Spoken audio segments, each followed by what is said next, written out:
It's not just an ordinary Tuesday. Welcome to Terrier Tuesdays, the show where you can get to know some of Boston University's best and brightest student athletes.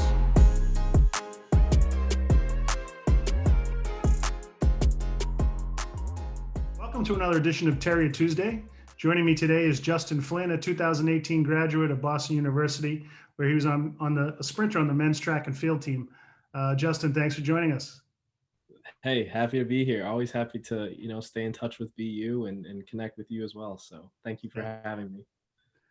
For those who may not be familiar with your career, Justin, you're not just an alum, you're a three-time Patriot League gold medalist and the BU record holder in the prestigious 100-meter dash, which you set at the 2018 Patriot League Outdoor Championships with a blazing fast time of 10:45 to win a gold medal.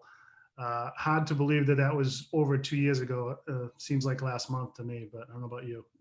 Yeah, no, it seems like it was just yesterday, but it's been some years since then. A lot has happened since then.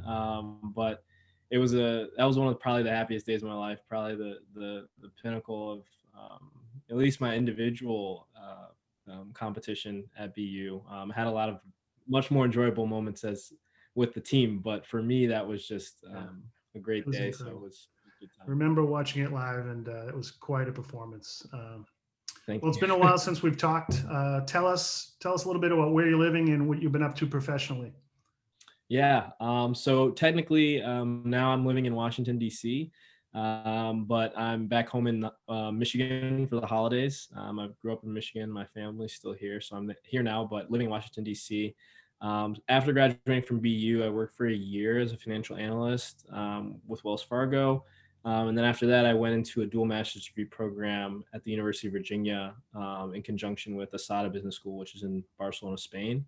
It's a program, one degree's in global strategic management, the other's in global commerce. We also actually study in 2 months for international business in China. So I was actually in Guangzhou, China, when the virus broke out in China, and then I had to exit China when the virus hit there, and I was in Europe, and then we started our courses in Spain in March, and then was only there for a few weeks before I had to return back to the United States and finish up school online. But since graduation, I still learned a lot and had a great experience.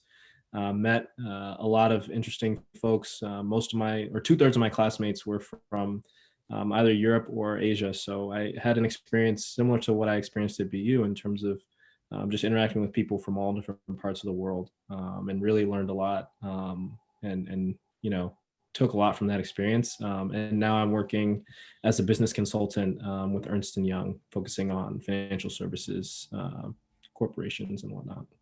Okay. Amazing. Sounds like you've gotten a great deal of experience in the short 2 years where you've left us. So that's incredible. Yeah. I remember when you were a student athlete, you were very committed to community work, and also social justice work. You were very involved in BU's Howard Thurman Center for Common Ground, and you actually reinstated the Brothers United program, which was a group that was founded for the purpose of creating a community for men of color on BU's campus. Tell us about your work at the Thurman Center while you were here as a student athlete and why it was important to you. Right. Yeah, definitely. So I worked with another student by the name of Max Peterson, who was a history major. He wasn't a student athlete, but we shared a common interest in investment and doing the work of Brothers United, and we both thought it was important. And the thing that was unique for me about the Thurman Center was that just understanding the philosophy of Howard Thurman and his philosophy of common ground and beloved community, and about bringing different types of people together and recognizing their full humanity as kind of the goal of human progress, or the target of any whether it be a democratic project or just a community project, is to just recognize the full worth of each person. And that's something I definitely was able to identify with, even coming from the perspective of an athlete. On track and field team, right, you've got people who got all these different talents and skills. You've got throwers, you've got sprinters, you've got distance runners. But to have that cohesive team perform well in competition, you need all the people with different talents and skills to perform well on the same day. So essentially, that community piece is really important to me. And I knew that at BU, it can be tough for, minority students and also just men of color in particular, to, find others who have common and shared experiences. And that's really all it was about. So Max and I, we really just focused on, creating that platform for men of color to interact with one another in a safe space, in a place where it's not, a party, but it's still a social space. And there wasn't any big programming goals or, broad-based initiatives that we had in mind. Really, our only goal was to just create a community, and we kept it very focused on that. And we ended up having success. And our success was just, people responding, saying, "This is something that I need, something that I want to invest in." And I remember we started out, our first few meetings were only 6 to 8 people, and then by the time I graduated, we were getting 40 to 50 guys coming every week. So, I tip my hat to, Max for definitely, working with me on that. And I learned so much from him. And then, after he graduated, another underclassman named Devin Harvin, who ended up being a student body president in 2018, him and I worked on it together. And then he took it on after I left BU. So it's just, all about community connections and being intentional about creating a space that's welcoming for people who may have a diverse background, which I think is essential in sports, and also I found too is important in the professional world. And I think based on recent events, we know it's important to have in our communities as well. Yeah, absolutely. Since you've graduated, there's been so much going on, not only in the country, but on campus here regarding systemic racism and ways to confront it. After the death of George Floyd this year, BU Athletics created a social justice and inclusion committee to raise awareness and encourage progress across all the racial social justice issues. And also SAC created a student athletes of color group in 2019 to help the department focus on social justice issues. As someone who's been so involved with social justice in the past, what has 2020 been like for you, and what are some of the things that you've been doing to help combat systemic racism? Right. Well, for me, 2020 has just been a brutal year, just like it's been for a lot of folks. The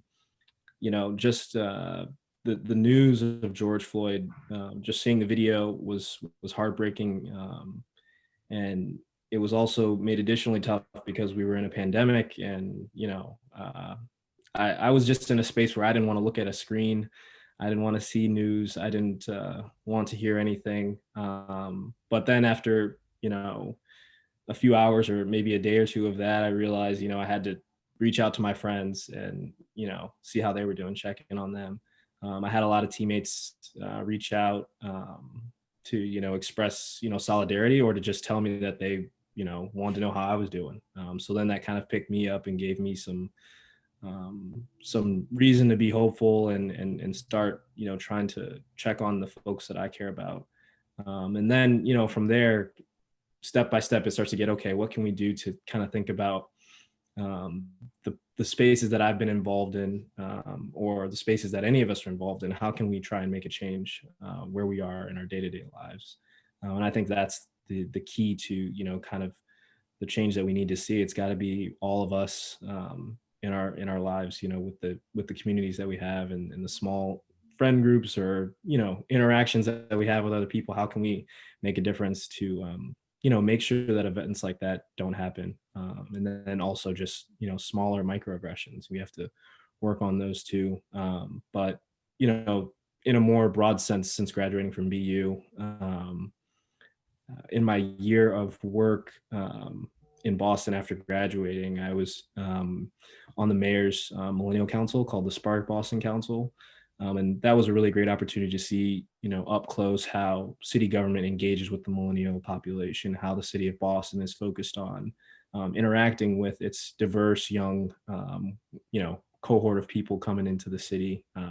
So that was a great opportunity to learn about city government, and also just how, local policy really influences things like, police relations, race, gender, all of those different, things that make all of us unique. Seeing how that interacts with local government policy was really a great experience. And then I also was involved with an organization called Generation Citizen, and they do civics education for youth throughout the state of Massachusetts, New England, and several other states.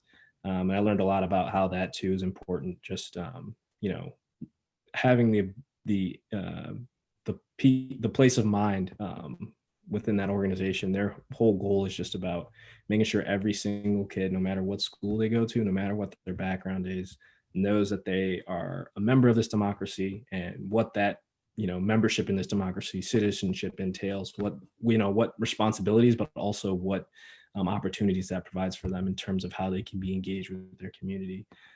So I learned just so much from all that stuff when I was still in Boston, even though I wasn't at BU anymore, but it was all still rooted in the things I learned on the track team, and what I was able to absorb from the Howard Thurman Center, led by Miss Catherine Kennedy. So that message of the beloved community, I genuinely take that with me everywhere that I go. And then and even in graduate school, when we had in my cohort we had 42 students from I think 16 or 17 countries, and the only thing that was common was that all of us spoke English, but other than that, it wasn't everybody's mother tongue.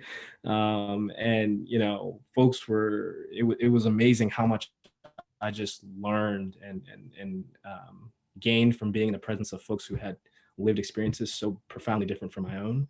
And that's in a global perspective, but even taking it local to BU, I think that was what was the best part of being at BU for me, was I had that experience there of meeting people who had lived different experiences than I had. And I think as we go forward, we want to continue to create spaces where people can have that kind of cross-sectional, intersectional opportunity to connect with people. I think that's really important. You kind of touched on a little bit by saying how diverse and international BU is, and it's amazing what we could learn from working and going to school here just by the people we encounter. We often hear alumni talk about how the things they learned as a student athlete helped them navigate the professional world and given them advantage over other people who may not have competed at such a high level. What are some of the things that you learned as a student athlete at BU that have helped you so far in your career? Oh man, the first thing that comes to mind is just compete. Every day compete. And when I say compete, I don't think of it in the context of, trying to defeat someone who may be working to the left of me or to the right of me. I think of it in the context of competing with myself every day. And I think, that really parallels a lot with track. Track's a sport where you're an individual athlete, but you're on a team, right? So you're training with people who are actually, in some events, your competition, but you also want them to do well. And I think that parallels a lot with, the work environment. But, the thing that really stuck with me is just, not allowing any tough circumstances or challenges you face to kind of break down the will. Because without your will, it's very tough to achieve anything extraordinary. I know for me, I was injured so many times during my time at BU. And I remember, there would be days when I would come into the TTC and I would be fighting back tears, or I would actually be crying just because I knew I was hurt and I wouldn't be able to practice, or I knew that I wouldn't be able to give my all today or be there for my teammates.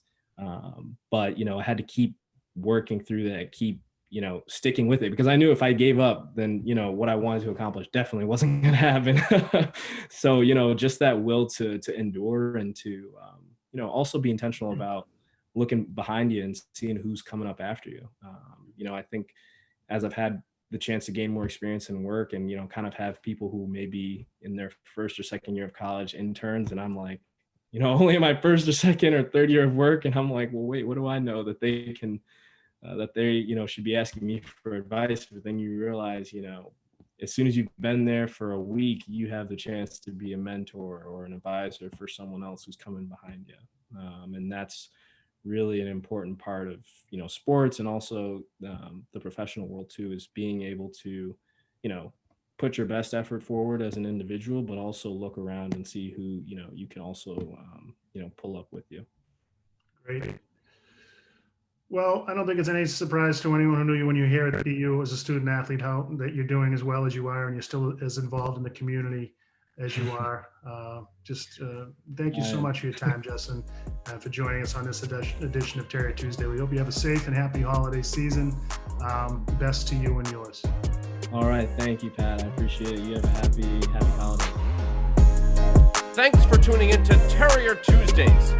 Give us a follow on our social media accounts at BU Athletics on Twitter and Instagram for more content.